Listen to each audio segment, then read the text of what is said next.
Are you searching for inspiring ocean stories?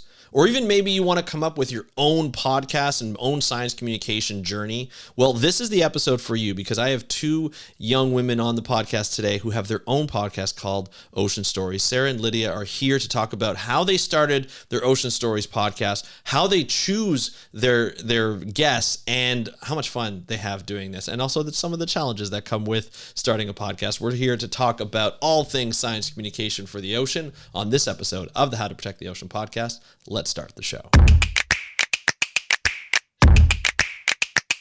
Hey everybody, welcome back to another exciting episode of the How to Protect the Ocean podcast. I'm your host, Andrew Lewin, and this is the podcast where you find out what's happening in the ocean, how you can speak up for the ocean, and what you can do to live for a better ocean by taking action. And on today's episode, we have a wonderful episode for you today. We have Lydia and Sarah from the podcast called Ocean Stories, which they started about 6 months ago from the time of this recording. And we get to talk a lot about science communication in general and how and why they started the podcast and some of the challenges they faced, some of the realizations they had about the podcast, but also their background in working with sustainable companies and marketing and how they can use that to make an entertaining podcast with inspiring stories to hopefully change their audience and maybe your minds on how to go about living more sustainably, but understanding the reality of things where, not everything's easy to go completely sustainable, just this type of society that we live in. And to be honest, that's okay. And I think it's really great to be able to talk about all this stuff with like-minded people. Like I'm the same way. I look at it from a very realistic standpoint of sustainability. It would be great to go all sustainable, but it's not always easy to do. And also from a financial standpoint, not always really feasible. So we talk all about that on today's episode. So here is Lydia and Sarah talking about their podcast, Ocean Stories, and science communication and sustainability. Enjoy the interview, and I will talk to you after.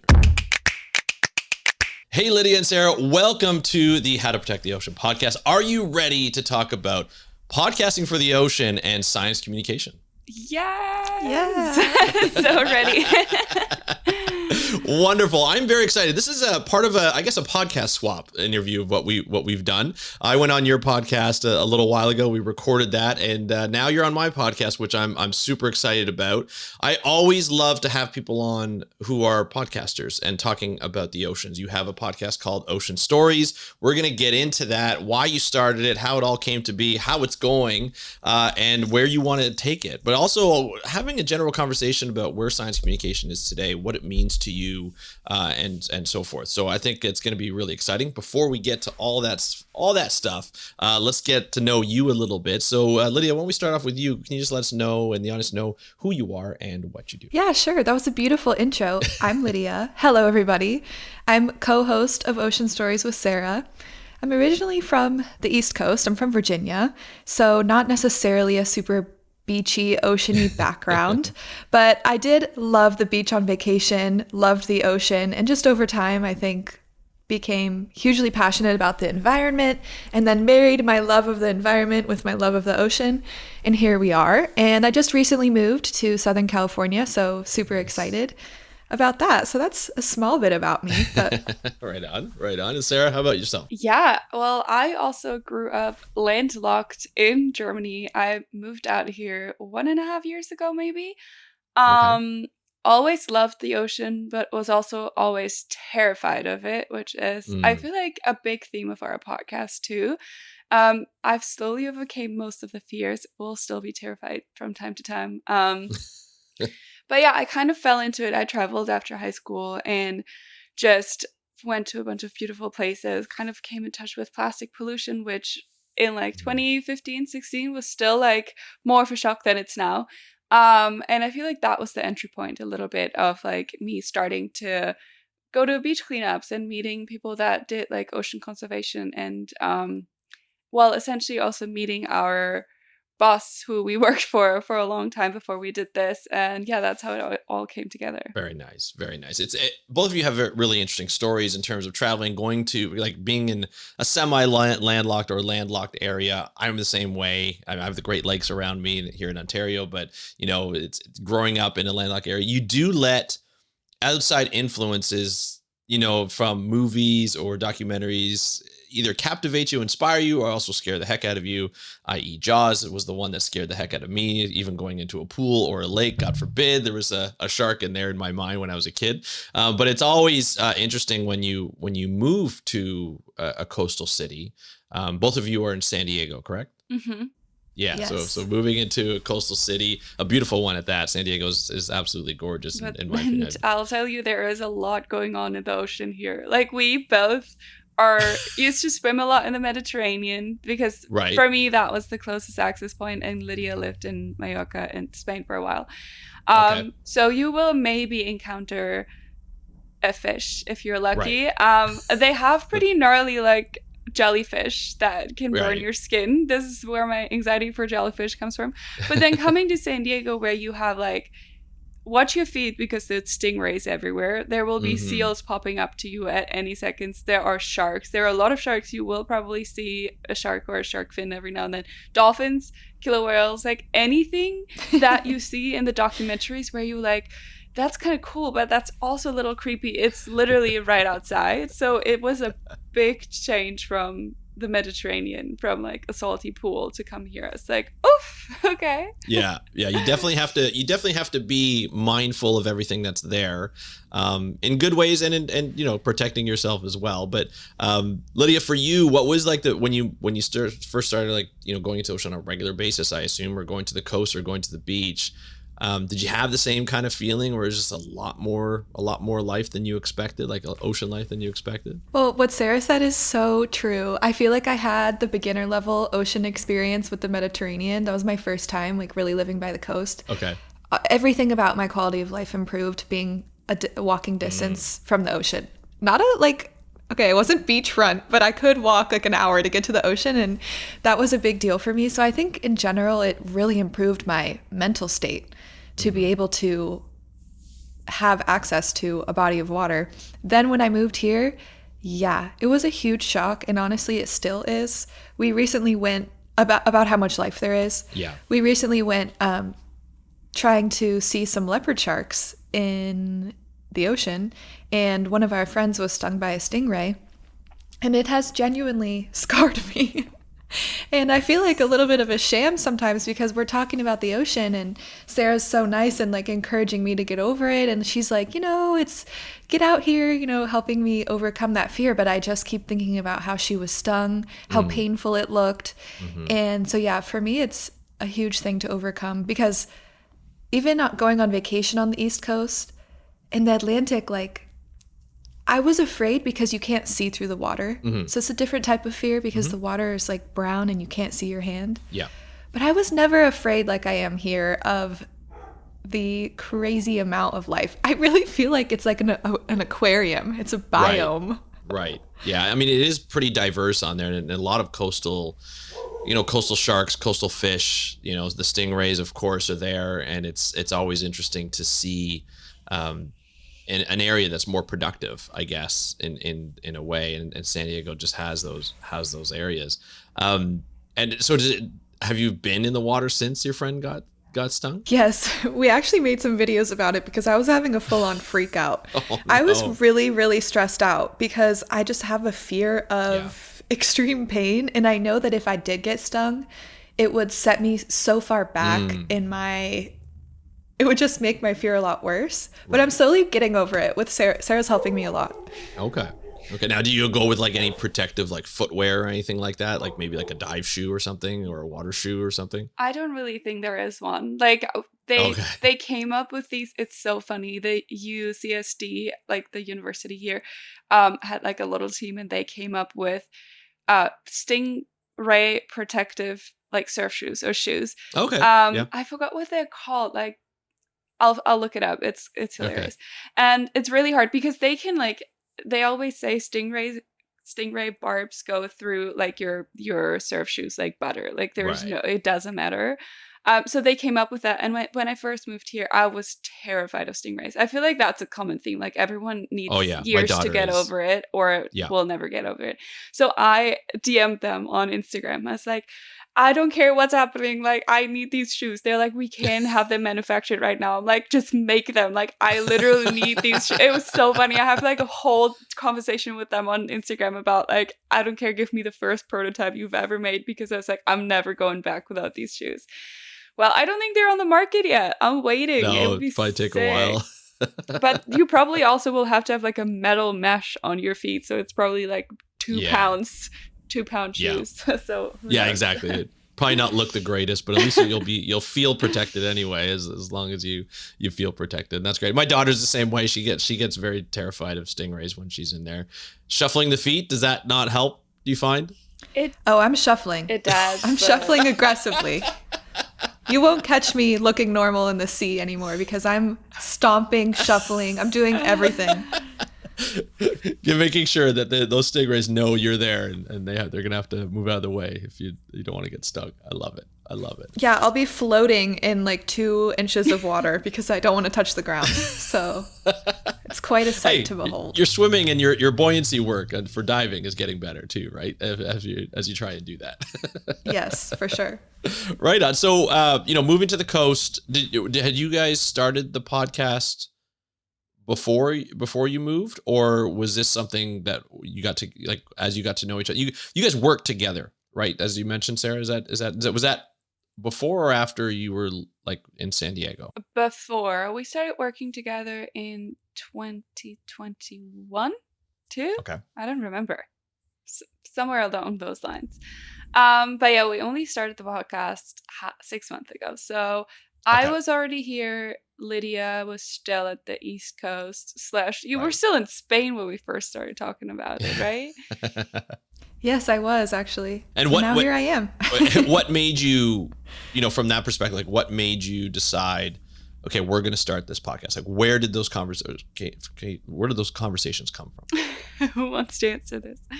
I feel like, we were working in like an ocean-related environment for a long time, and there was always a conversation about maybe we'll have a podcast like with the whole team or with parts of the team. And then the team kind of like split ways step by step. I was also out for a while. And I feel like Lydia and I were the last 2 people standing, and we were like, okay, we still love this idea. I mean, we're still here, so let's do it. And so it was like in the talks a lot. And then at one point we were like, okay, we just got to do it. Like, we've been talking about this forever, and there's nothing that could stop us. And yeah, we were probably both also just like in a situation where it was feasible, because I was not working that much during that time due to some reasons of moving abroad, and Lydia was also like in the process of moving, and it just like weirdly timed out, and we were like, okay, let's just do this and work on this as like a little passion project and then see where it takes us. I love that. But your backgrounds are both like a journalism background, right? Yeah, we were working, journalism would be a really nice title. We were working in like digital marketing basically for ocean sustainable brands. Right. And that's how we originally met. Okay, that's right. Yeah. And so starting this podcast, you're coming from a marketing background and not a science background, which I think is really interesting and beneficial to a lot of people who listen to the podcast, because you come from a different angle. I know a lot of this podcast, like including this one here, you come from I think science first when I look at my articles, but I've learned over time, to market the podcast better. It's the way to tell stories better through marketing practices and so forth. And I know a lot of other scientist-based, like science hosts podcasts that talk about the ocean are doing very similar things as you evolve as a podcaster and a science communicator. You guys came right from like the marketing aspect, and really focused on, as your podcast is called, is ocean stories. So where did the ocean stories come from, and how were you trying to position yourself in sort of this podcast market? I love how you articulated that. I feel like you are articulating totally everything about where we came from and what we're trying to do. I think when we were trying to pick a name originally, it sounds silly, like the name, but we were having a lot of conversations like, who is our audience? There are a lot of podcasts that are speaking to marine biologists, Mm-hmm. which is amazing because most marine biologists care about the ocean, care about the environment and conservation and all of those things. But we were thinking, what about these stories and people that are doing things in the ocean space who aren't necessarily marine biologists or people who are interested in these things, but wouldn't be the target audience for a very science-heavy podcast? Mm-hmm. So that's kind of where we came from with the ocean stories, is how can we connect to people that are not already in the conservation space but might be interested in hearing the super cool story of how a woman pursued her dream of living on a sailboat and now she has a plastic pollution nonprofit. That story is interesting to a lot of different people, but isn't necessarily like a factual scientific research study vibe. Right. So that's a little bit about, yeah, maybe Sarah, you want to continue? Well, no, you already said that so beautifully.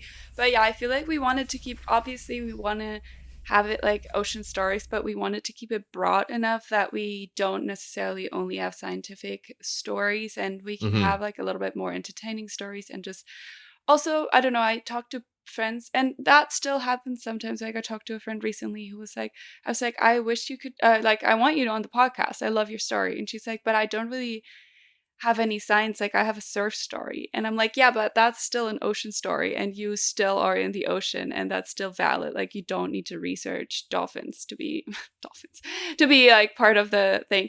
And then also I feel like, I mean, we come from a like very social media heavy background, and I think we just wanted to make it as entertaining as possible. Like just watching all the content that we consume all day, we were like, oh, there's no I'm just gonna say like no caller daddy of the ocean. I don't know, like no, It's true. no You're like right. entertaining Absolutely. podcast that's just there for entertainment and delivers facts and news on the side, but it's not like science first. Yeah, and I think that's kind of the niche that we were trying to fall into, if that makes sense. It makes perfect sense, and I know exactly where you're going with the podcast, because and that's why I love about it so much is when you have a bunch of scientists who are doing podcasts, it's great. I think it brings a different perspective, right? Like we're seeing stuff in the ocean and in the literature and things like that we want to bring to to an audience that's interested in that kind of stuff.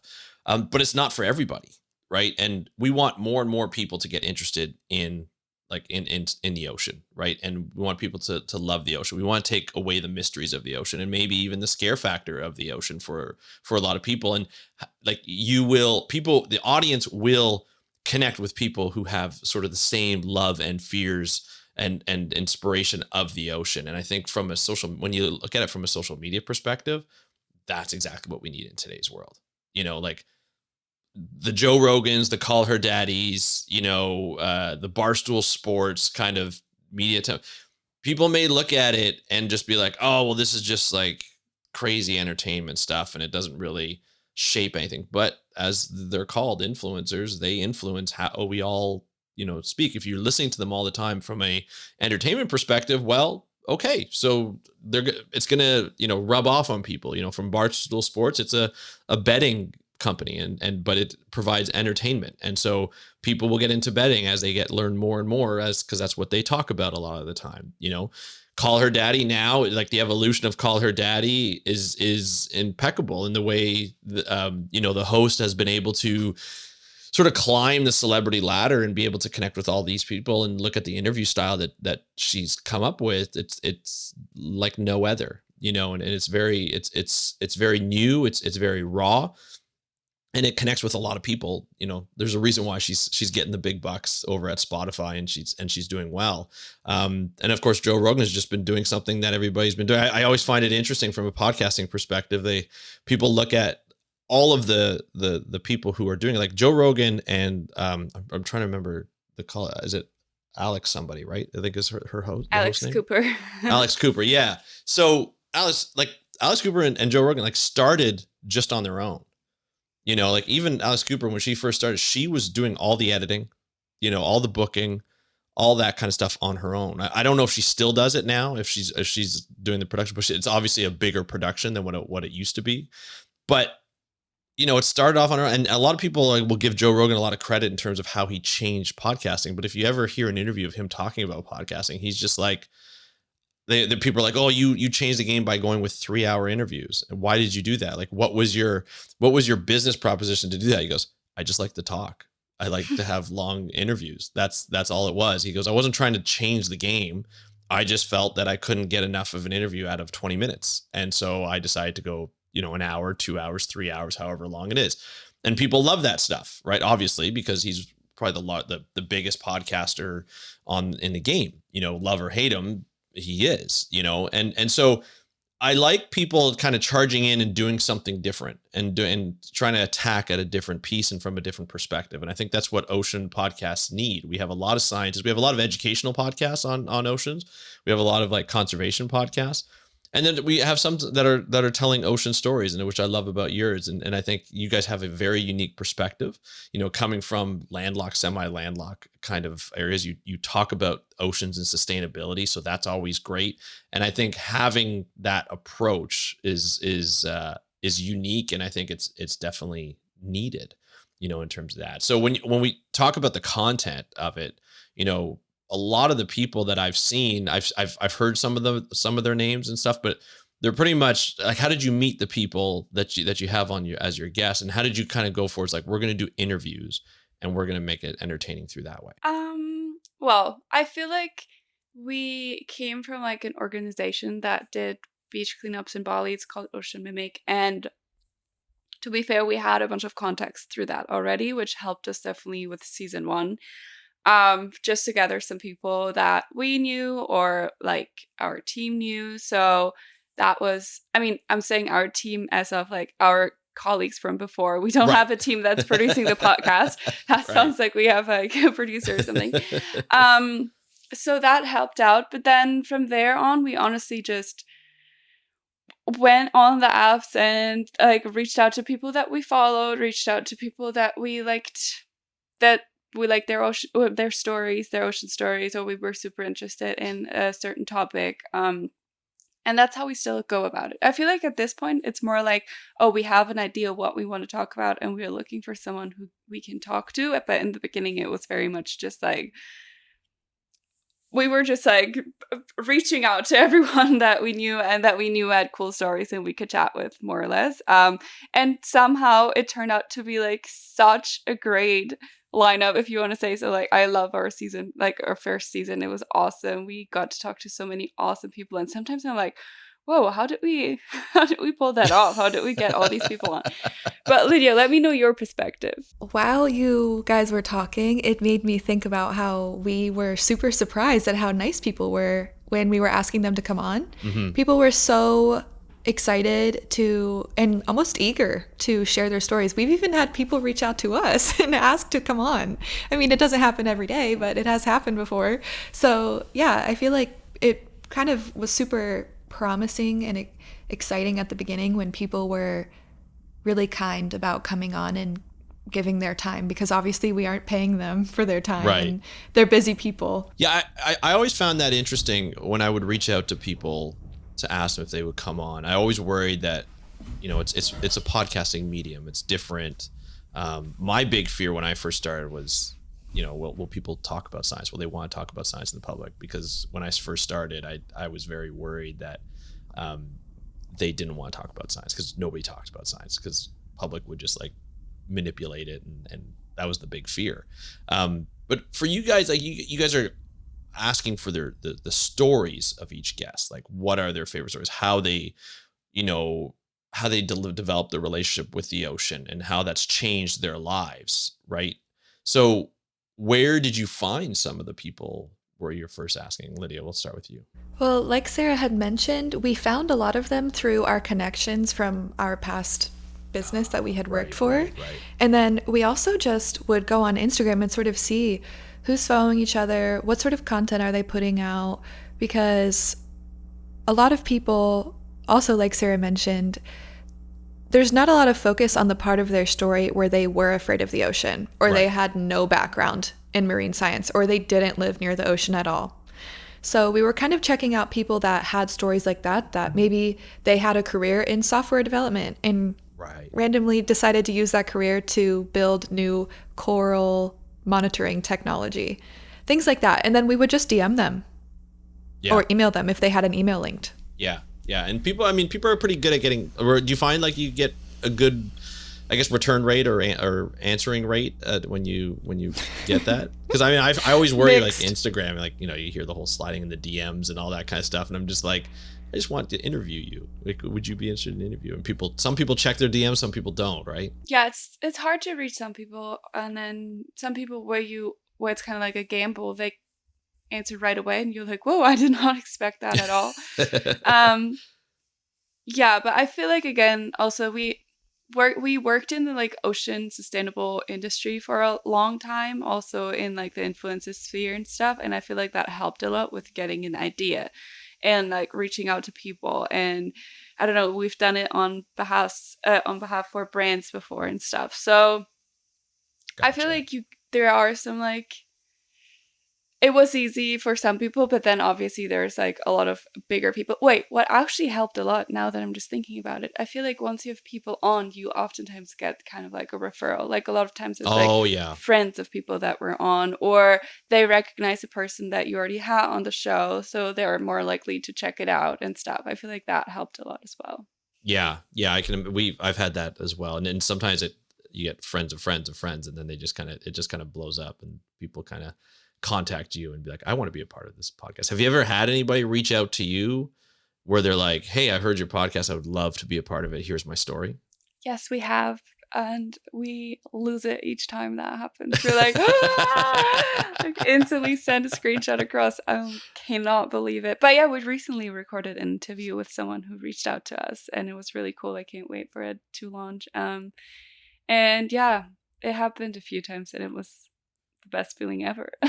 Yeah, it is a good feeling, because then you're like, oh, people listen to this. That's good. Like, it's always good when you get, you know, audience engagement and people like contacting you. Now it started off, 6 months ago, you guys started this. So how many episodes have you done? Was it 20, 23, 24? You know better than us. We don't have them numbered, but yeah, I think we are definitely in the 20s. Right. At least 20. Which is a lot. That's great, because it's like, when you first start, I know a lot of people will start, and then they're like, after 6 or 7, they'll be like, okay, we're going to take a little bit of a break, and then they don't start up again. What's been both of yours, like what's been your motivation to keep going? I think in the beginning, we both talked a lot about how much more work it was than we thought it would be. Yeah. Especially me. I think Sarah was a little bit more prepared for it. I was shocked. I had in my mind a picture of us just getting these mics, sitting down, pressing record, chit-chatting it out. And I even really struggled in the beginning with just the aspect of being recorded.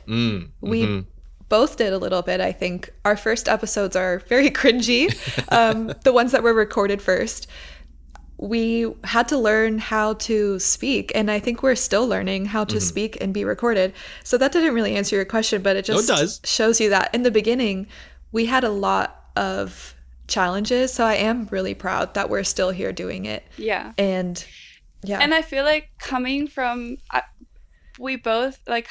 social media background helped us to have goals and not be, well, let's say we knew what the reality of Instagram in 2024 is. We've been growing accounts for so many different brands and organizations and whatever. We knew we're not gonna blow up overnight, and it's gonna be a slow and long process. So I feel like that helped a lot, because that's probably discouraging a lot of people, that it's a long road, and it has ups and downs. There's weeks where we feel like we're crushing it, and then weeks where we're like, what in the world is going on? And it honestly had helped so much that we're two people, because I feel like I'm like, there's always, I mean, sometimes we're both fully into it, but the amount of times that one of us was like, what the F is, like, I can't do this anymore. Not to the point of I can't do this anymore, but one person is like down bad, and the other person is just like, no, go. And half of the time I'm like, well, I'm in this with Lydia. I cannot just not upload and edit this episode. If she wasn't there, I would have fallen off the track like month ago, I'd be like, oh no, I don't feel like it. I'm just not going to do it. So the accountability of having two people is definitely what helps. And kind of just being like in the rhythm of things. Like my brain on Mondays just goes to, you have to upload an episode, whatever it is. Like Right. it at this point is a habit, but it took a bit. And yeah, it's tough to get into the habit. It's definitely tough to get into the habit. For sure. And it's just a part-time job. And you'll just really have to be passionate about it. Over time, too, I think when we started having people actually listen and find us, that would give us like major spurts of inspiration to keep going and motivation. When we hit different milestones, like when we've had our first episode that had a good amount of listens without us doing insane promotions, and that's all relative, right? But when we had big milestones for us, I think especially in the beginning, it motivated us. We're like, what are we going to do next? This is a huge deal. It does help. I find I'm the same way. Like they always tell you like, don't look at your stats all the time, but I'm constantly looking, like every day I look at my stats and I'll be like, oh, this day doesn't look like it did too well. And then you wonder, is it the content? Is it not the content? Is it an off day? Like, did I publish today? Did I not publish today? And then you get like, you guys started 6 months ago. Did you get hit with you probably didn't notice the getting hit with the Apple changes, right? The Apple podcast changes. So Apple Podcast changed the way they do the downloads. So I used to get a good number, per month. And a lot of it was through Apple Podcasts. And the way the algorithm worked was as somebody started to subscribe or follow your podcast, it would default to like downloading as many episodes as possible. But what was happening was filling up people's phones with downloaded content. So you can go in the settings and you can say, just download the latest episode or download the last 2 or something like that. But a lot of people didn't do that. So you get all these downloads, but you're like, are people actually listening to these downloads? I have no idea. And so they changed the algorithm this past year. And so my downloads went from like a certain amount and then cut less than half. And you're just sitting there, you're like, oh, all that work was for nothing. Okay, like this is my real number. And it was for a lot of people who looked at their downloads, and for people who advertise, they look at your download numbers and they say, okay, what are your download numbers like? And then we'll give you a cost per 1,000. And so you're like, okay, but my downloads went down quite a bit, and so now I'm like, what do I do? I was never really sponsored that much on based on download. So it didn't really affect me, but it affected the industry quite a bit. A lot of people weren't happy, but when you look at it, how many people were actually listening to those episodes, it wasn't bad. So there's ups and downs as you go through. And then there's these like big events that happen and you're just like, this could kill some channels. Like this could kill some podcasts where people are like, I'm not going to do it anymore. It's not worth my time. But I find like it's looking at statistics. It's really interesting looking at the ups and downs and what people like, what people don't like. But I still publish stuff that I want to publish. I sometimes just like, okay, this may not get a lot of downloads. I'm a big fan of marine protected areas, and not a lot of people love to talk about it. They love to hear the announcements, but they don't like to talk about it or listen to it. Other than like if it's a whale podcast or like orca podcast, like something like that, they'll listen to more. But I'm like, I have to put this in. Like this has got to slide in because I really like talking about it. But is like what you guys have done 20 some odd episodes. What stories have really inspired you to keep going, or really, really kind of stuck in your head? I'm not saying take a favorite, because I know they're all your favorites, and every guest, kind of brings their own unique perspective to it. But what stories that you've published so far really hit you? I thought you're gonna ask what are our most listened, and I was ready to just say shark, because like our 1, 2, 3, 4, it's so funny. As if there's shark in the title, the listens are up, which is cracking. Yeah. Our favorites. Oh, you just said it. It's hard to say, but I feel like there were some that were super eye-opening to me in the sense where I was like, holy hell, I need everyone to listen to this just so they know about this, which was for sure Stream to See. That's always what we're gonna mention first. Just because I had no idea. It's about skincare products and how they affect the ocean, but also yourself.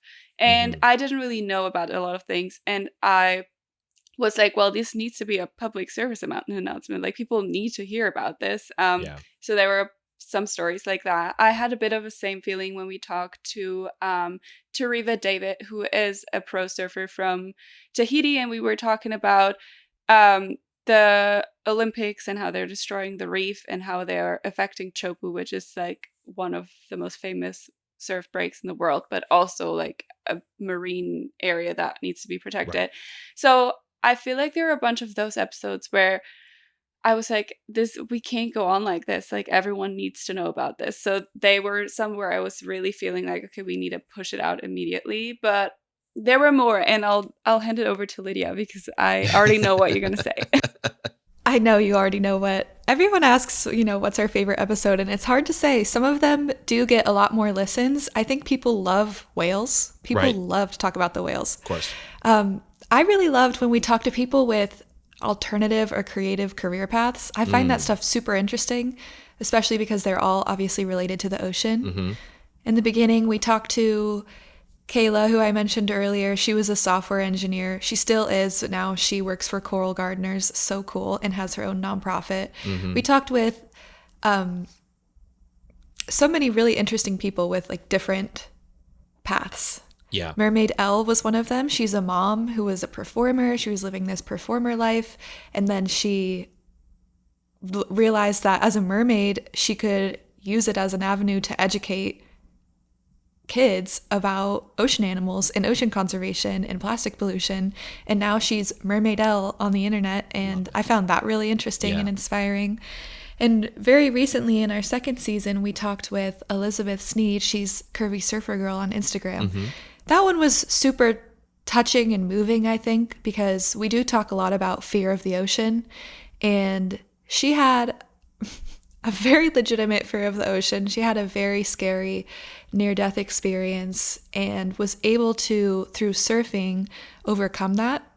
That just really moved me because I'm over here like terrified of the stingrays.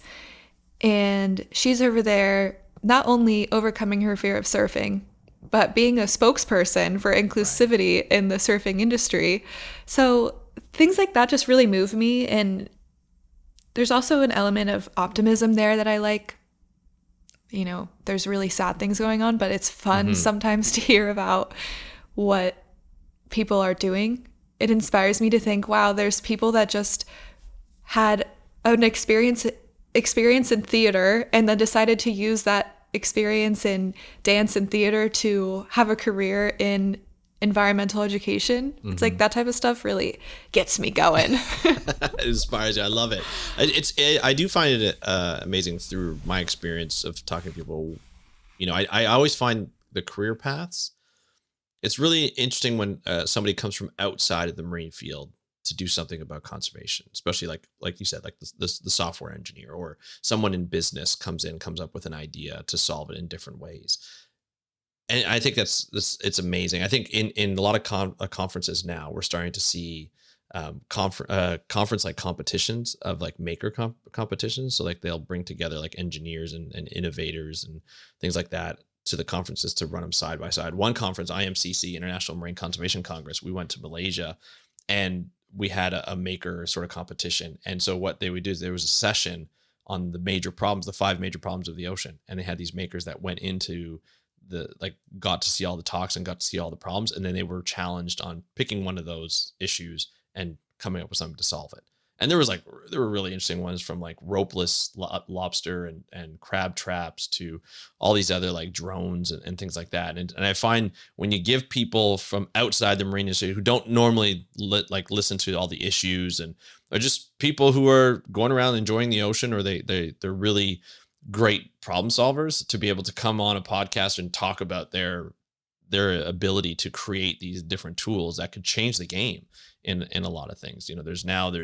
There's seafood that's not really seafood. It's not real seafood. It's like fake seafood, but it tastes just like seafood, and kind of like as an alternative for people, for seafood lovers and things like that, to have less impact on the ocean. And there's all these different sort of innovations that I keep popping up with and keep seeing. And you're just like, I want to have you on the podcast. I want to be able to, hear what you have to say. And it always inspires me to like do another one. It's like, hey, where do I find a lot of the people who are doing this kind of stuff? So that's fantastic. Yeah. So now, sorry, go ahead. No, Go ahead. I was just saying, and I feel like we say that a lot too, like the ocean needs all of us, and no matter what your skill set is, you can probably apply it. Like we just talked about finance people, like every organization needs someone to keep their finances together, and probably a lot of people would profit from like people that are whatever up on Wall Street and know, like, you know, it's like wherever you come from, you can just switch your career and it's going to be helpful. And I feel like that's a little bit what we were trying to do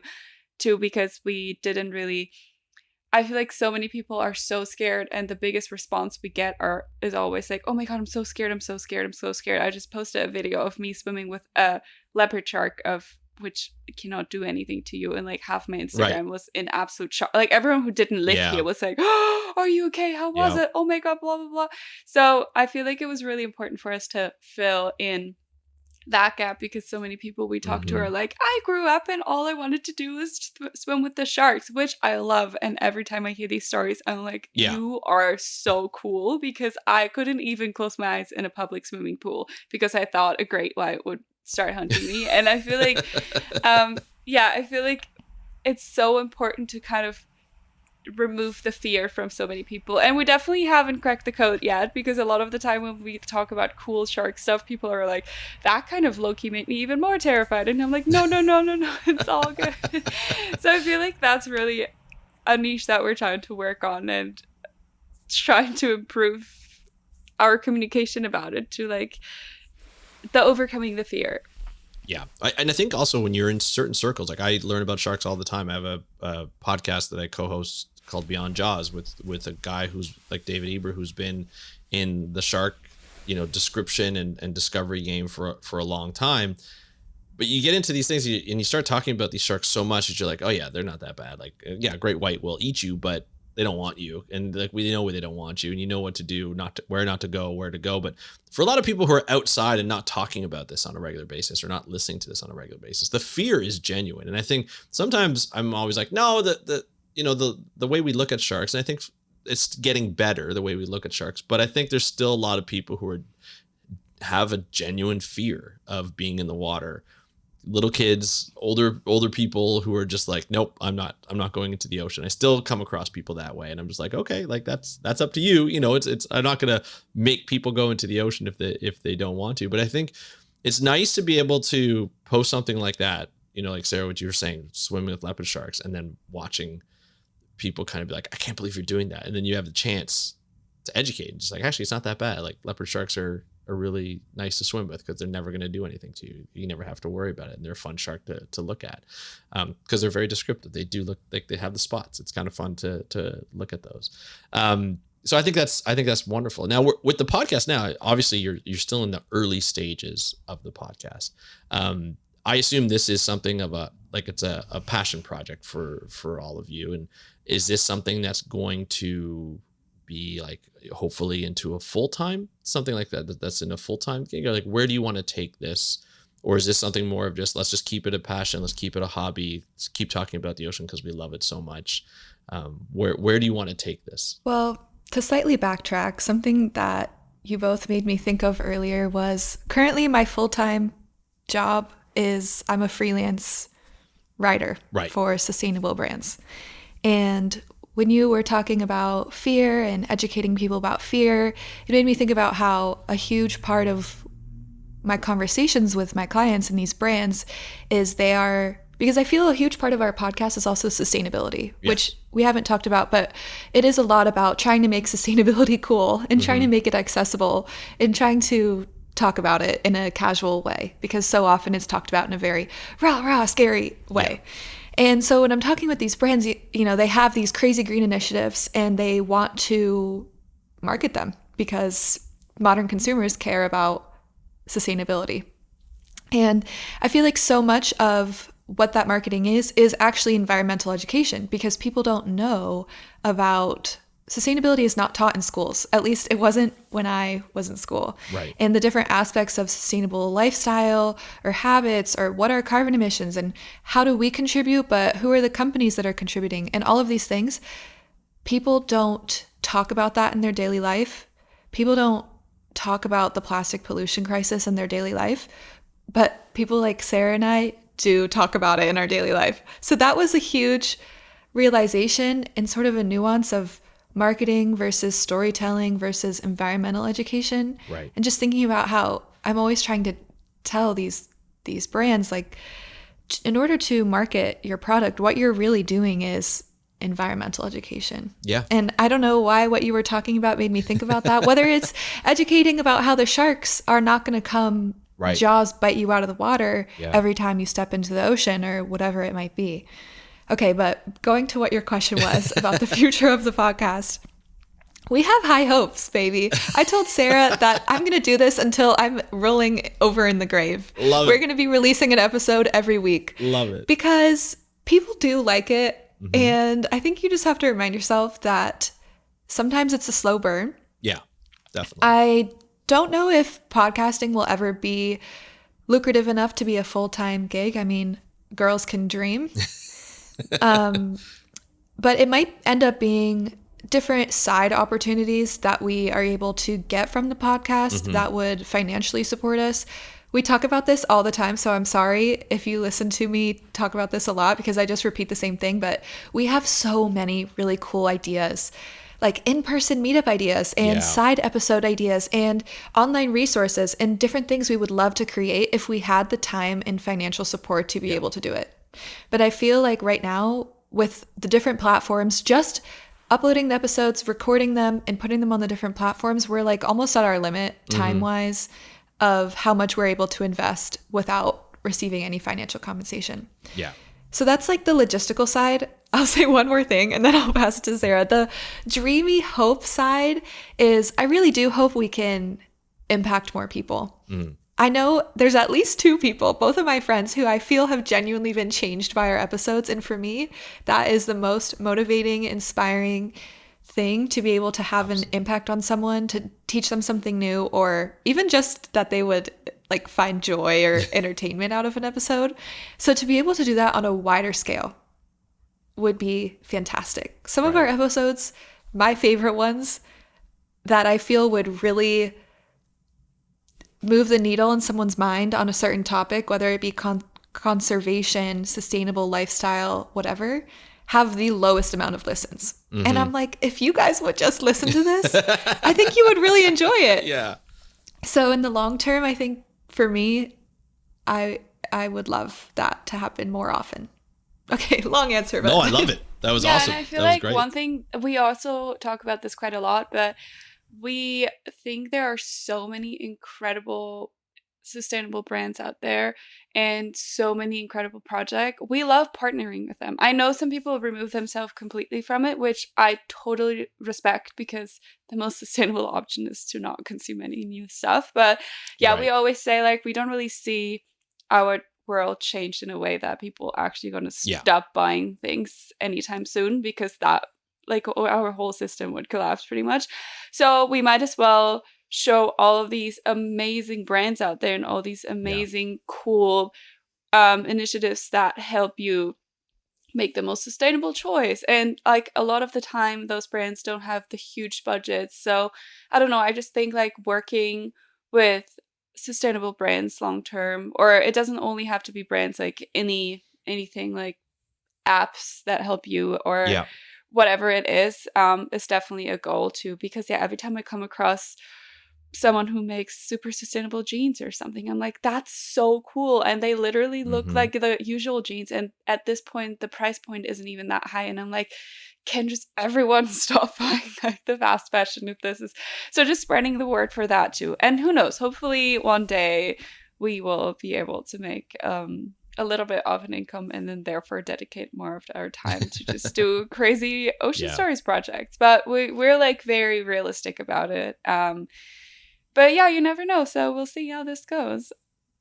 I think you're spot on with in terms of like what could happen in the future. I do believe that podcasting can be like a full-time gig that people can make a good amount of. We've seen it. It's just a matter of what you want to market and what you want to promote. And I think from an ocean standpoint, a sustainability standpoint, it's really difficult to, go with the regular model of, taking brands who are very familiar with podcast marketing and sponsorship, because those usually aren't the sustainable brands. those products are usually, we want to put out as many products as possible. We're going to go for the highest, count in terms of podcasting downloads and so forth. And we're going to pay the lowest amount, but we're going to be on the big brands.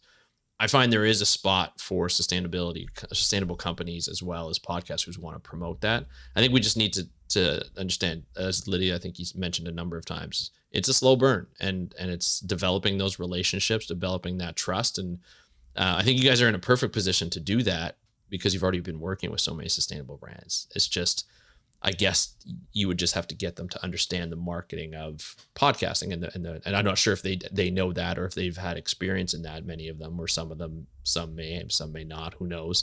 But it's that showing the worth of it, and then just continuing to grow the podcast slowly. And then a lot of my experience, a lot of the companies that I've been talking to are, startups, so low on disposable cash for marketing. And so it makes it a little bit more difficult to, get a full-time salary out of sponsorships or some sort of partnership deal to be able to go forth. But I highly recommend. I know, as you guys mentioned, you're going to continue to do the podcast, and I think that's the way to do it. Is just continue to publish, continue to grow, and you never know what's going to happen. For me, it's always, as I mentioned on your podcast, it's always been, I've had people come offer me jobs. I got on a TV show a couple TV shows because of it. You just never know what's going to happen, the opportunities that happen because you put yourself out there and you continue to do the stuff that you love. So I think that's really helpful. I think also, if you're a freelancer and you work with sustainable companies, you can almost come up with a podcast just to market sustainable brands. I mean, that's just like another medium that you can add to your repertoire in terms of talking about sustainability and being part of something good. So I think that's the way to go. Now, you both have a social media background. You've both seen, we've talked about some of the big influencers and some of the, we talked about entertainment and trying to educate and trying to find that fine line. Where do you think, from what you've seen, ocean conservation can go with social media? And I include like YouTube, and I include, things like platforms like Twitch and TikTok and Instagram and Facebook and Snapchat. Where do you think that, ocean conservationists and science communicators can improve in the way that they entertain/educate for ocean conservation? I love this question. I have so much to say, but I'll restrain myself to just one normal answer. I feel that I'm very observant, and I love consuming social media content because it's addicting. Do I love it, or is it addicting? That's a different podcast. That's a balance in itself. That's a whole other podcast. Yeah. So obviously I'm a woman. I get a lot of content targeted towards women, and the social media field is largely dominated. I'm talking about influencers by women. The people that are making the most money are women, and woo, go, amazing.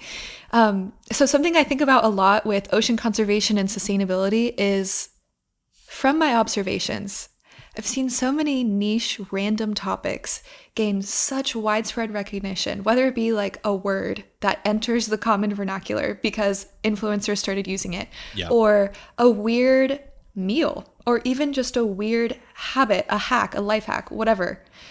The way these things start with one person, a cool person, someone that is perceived as cool, starting, and slowly it catches on like wildfire and becomes a mainstream thing.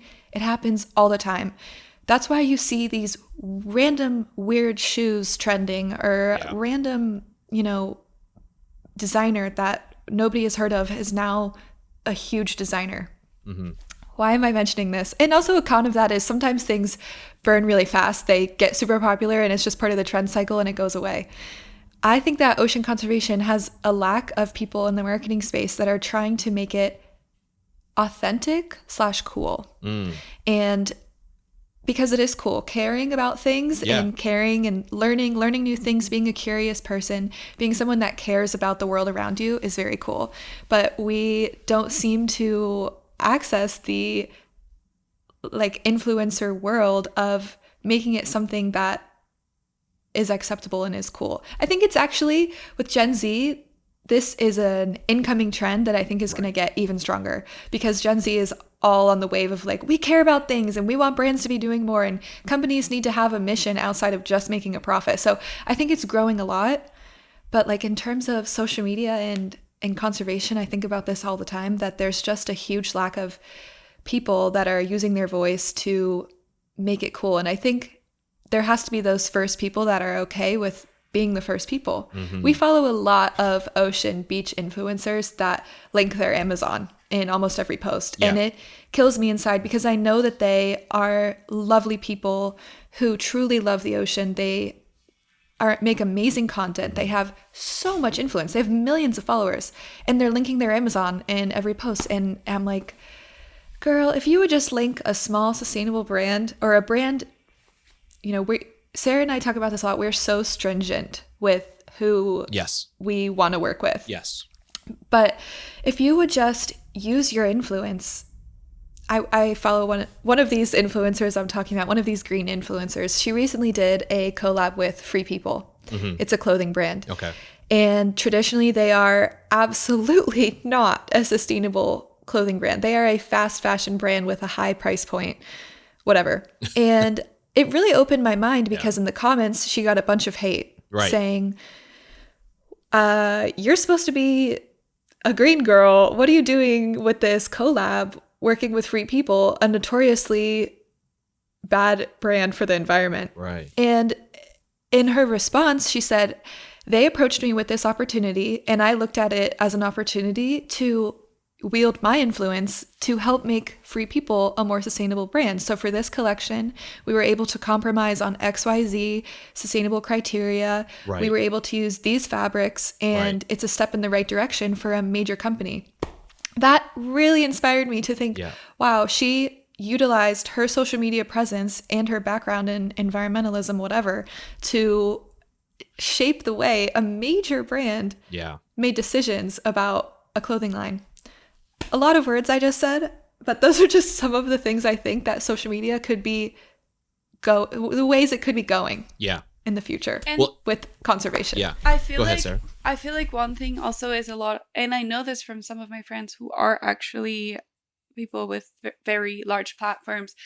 It's kind of scary, because people will come for you, and the more you label yourself as someone who's sustainable, the more people will come for you. Like, so many people that do a great job, but part of their job is hopping on a plane every however so often, will get like a huge backlash for that. So they decide to completely remove themselves from it, because they know they can't change their life in the way that they're not flying, because it's whatever part of their job or whatever it is.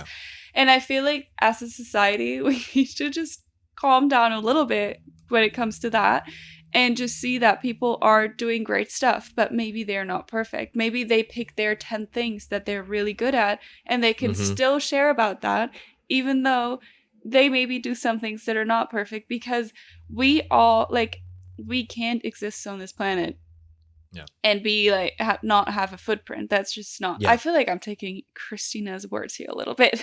Listen back to the episode; it was awesome. But we will always have a carbon footprint. Do your best, and just not try to not be scared to talk about whatever cool thing you're doing, and people will come for you. Hopefully it's going to mellow out and people will just chill. I feel like, I don't know. I've been confronted with it so many times, just from people around me that are like, who are you thinking you can wear sustainable clothes, but then you just fly over to Europe every other week, which I don't do, but just stuff like that. I'm like, I know, but there's things that I can control easily in my life, and things that for me personally are hard to control because of my lifestyle. Just pick the 10 things that work with your lifestyle, and we would already be in a much better place. You don't have to do all of it. 100%. But what both of you are saying is, I agree with you like 100%, because I've had the same thing. I've had the same thought process. We're looking for sponsors. You're like, no, I'm not sure how good this brand is, and I look them up, and I'll be in the mall looking for new clothes, and I'm like, oh, this shirt looks nice. And I look at what it's made of. I'm like, no, I can't. Like, this shouldn't be this. And I feel like there's a place for that. But Lydia, I really like the story you said of that influencer who had not only influence on her audience and her followers, but also had influence in choosing, like working with a brand and be like, I'll work with you, but you have to change, some of the ways you do this for this line. Obviously we can't ask for a full change, but, try and get progressive that way. That's how you start to change. Cause then you never know, there might be somebody at that company be like, we should do this all the time. If people are buying this, then that'd be great. And it's not hurting our bottom line, or it's not making it way too expensive for our audience. Like maybe there's that change that will continue to happen as people are continuing to push and push and push to do better. And I think that's what we just really need to do in some cases, just push to do better. Understand that we can't do it everything. You have to fly to places. Conferences happen all over the world. They're better in person, even though virtual is a thing now. They're still better in person. The relationships, the collaborations, they happen when you're in person more than they do when virtually. And as you can avoid it as much as you want, but you have to go and you have to do these things if you want to protect the ocean.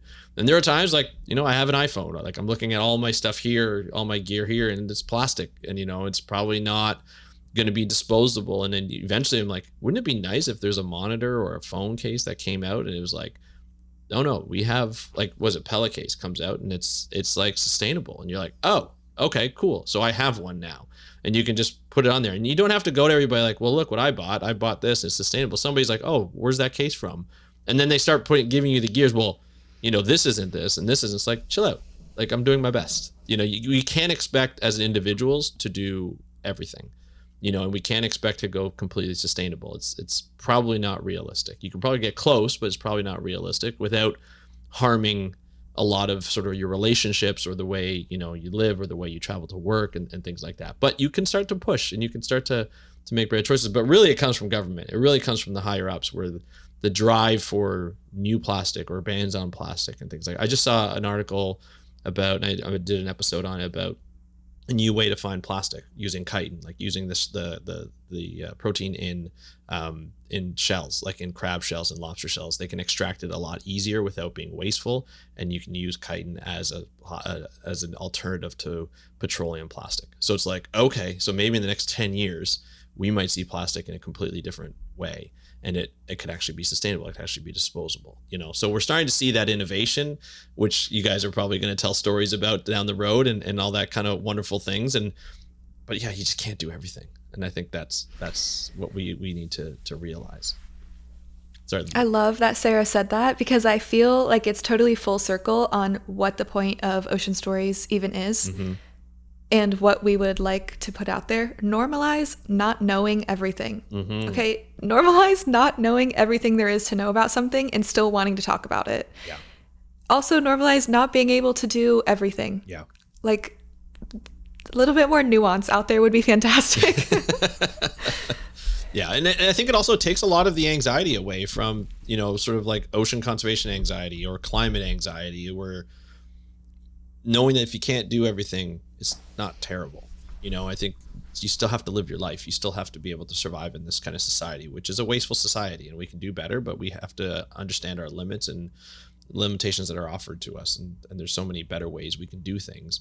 And also, yeah, I agree. It's like trying to tell people who are trying to get at you and get you, and just being like, all right, like, yeah, I know I can't do everything. I make mistakes, or sometimes you're forced to buy something that's not sustainable, but wouldn't it be nice if there was? Can't we just push for something that there was? Like, that's what I always feel like, And just what you said, we actually spoke to a lot of people that had been on like really strict path, and a lot of people actually burned out or had severe anxiety. Mm-hmm. Because like, give yourself some grace. It is living, like, you're completely going against everyone else if you decide to live a completely sustainable lifestyle.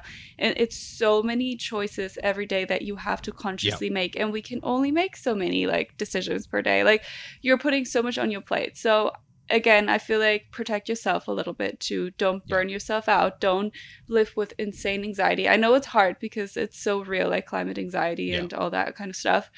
So yeah, I feel like we have to step back, but still try to do our best. Just be a little bit more conscious about it, and be kind to everyone else around us who's trying their best. Absolutely. I agree with that. And I think one of the things too is get inspired by people, who are talking about it. And I think that's one thing that the both of you do with your podcast and the sharing of stories of the people that you meet and the people that you identify as like, oh no, we need to get this story out there. I think that provides hope for a lot of people. That provides optimism, which is really what we need for protecting the ocean, protecting the planet, battling climate change. Thank you so much for doing what you do and for continuing. We talked about the work it's involved. It's not easy. It's something that takes a lot of time. And even, preparing, we haven't even talked about preparing for an interview and, making sure that story is told properly and to the person the way they want to tell it. And so I think that's just wonderful what you all do. I'd love to invite you back on to continue talking about science communication and especially when it comes to social media and how we can do better as science communicators. But until next time, thank you. Like, it's been awesome to have you on the podcast and learn more about your show and what you're doing with it. Thanks to you too. Ditto, all of the same things to you. You're like the OG ocean podcaster. I've been doing it for years. So thanks for walking so we could run. No, I'm just kidding. But seriously, and the more people that are talking about it online, I think the better. So it's really nice to connect. Absolutely. No, wonderful. All right. Well, thank you so much for being on the show. Thank you. You bet. Thank you, Lydia and Sarah, for joining us on today's episode of the How to Protect the Ocean podcast. It was great to be able to talk to you and find out your story on how you started Ocean Stories, your podcast. Thank you so much for joining us. It was great to have you on. It was one of those podcasts where, I felt comfortable in talking about science communication using my experiences and learning about your experiences and seeing that there's a lot of the same type of journey that we take in understanding how to talk about science communication, how to talk about the ocean, and how to sort of get into an entertaining perspective for the audience, but also an educational perspective for the audience. I think that's really important and not an easy thing to do in today's world when there's a lot of competition for, just regular TV, internet television, internet entertainment influencers, and so forth. And the need for more influencers who are talking about sustainable brands. And I think that's something that will come eventually. We just haven't seen it. We haven't seen it emerge like we'd like to, but some sustainable brands are doing so. And I think it's always great to be able to promote them. Even the story about the influencer who was talking to, or who was promoting a fashion brand that may not be known as the best for sustainability, people coming out and kind of challenging her on that. And then she comes back and says, oh, I actually worked with this brand on making a sustainable line. That's why I wanted to promote it. That's the only way I would have promoted it. I think that's wonderful. I think that's something that we need to do more often and understand that there are sustainable influencers out there that are working hard to change the game. And so I think that's great. So thank you again, Lydia and Sarah, for telling us those stories. If you want to check out the podcast, I'm going to put the links down in the show notes, in your show notes app, or in your podcast app. So you just go to that episode that you're listening to now, look at the show notes, and the links will be there. You'll also be able to connect with the Ocean Stories on Instagram and other platforms that they sent me and they want to get connected with. And so check it out. Ocean Stories on your favorite podcast app. Enjoy that episode, enjoy that podcast, and I will be on their episode. They're going to be publishing it right around the same time. So I'll let you know once that's published, and you can go check it out as well and hear my story about science communication and my ocean story. So thank you so much for joining us on this episode of the How to Protect the Ocean podcast. If you want to get more information about sort of news, ocean news, and even jobs, you can sign up for our newsletter, speakupforblue.com I'm going to do that again. If you want to get more information, so that's the episode for today. If you want to get more information on ocean news and jobs, you can do so by signing up for our newsletter, speakupforblue.com/newsletter. That's speakupforblue.com/newsletter. And if you want to get a hold of me, you can DM me on Instagram at How to Protect the Ocean. Love to hear what you thought about this episode, where you think science communication is going in this new digital age, and continues with all these different platforms. And I'd love to hear from you. So thank you so much for joining us on today's episode of the How to Protect the Ocean podcast. I'm your host, Andrew Lewin. Have a great day. We'll talk to you next time, and happy conservation.